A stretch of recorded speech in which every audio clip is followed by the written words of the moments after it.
Hi everyone. Today I'm going to talk to you about the most important legal document that needs to be lodged with your celebrant before you start the process of planning and organising your marriage.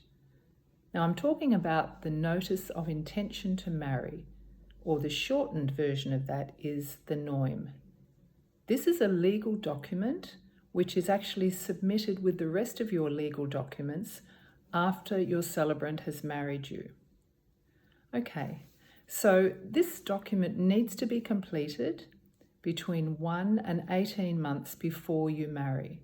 So if you're planning to get married on, say, the 1st of April, that document needs to be completed, witnessed and lodged with your celebrant by the 1st of March.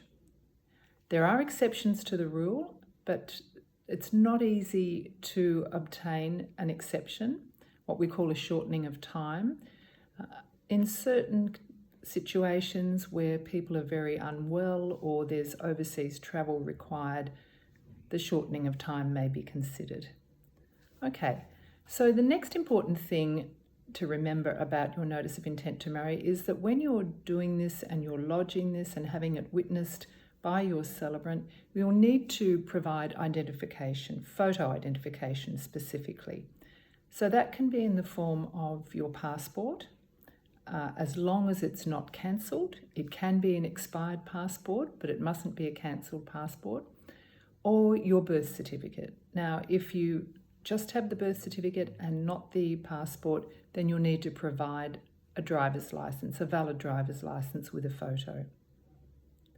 And then the final thing to remember about the Notice of Intent to Marry is that we have a little bit more flexibility today because of the unfortunate COVID situation as to how this is witnessed by your celebrant.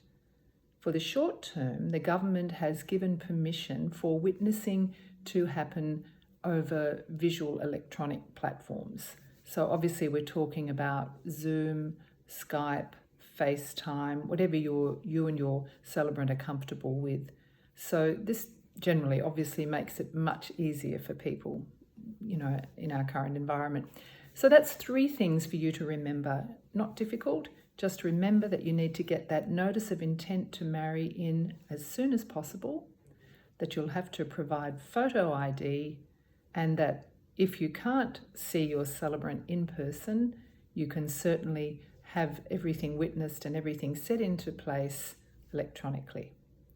I hope that's been helpful.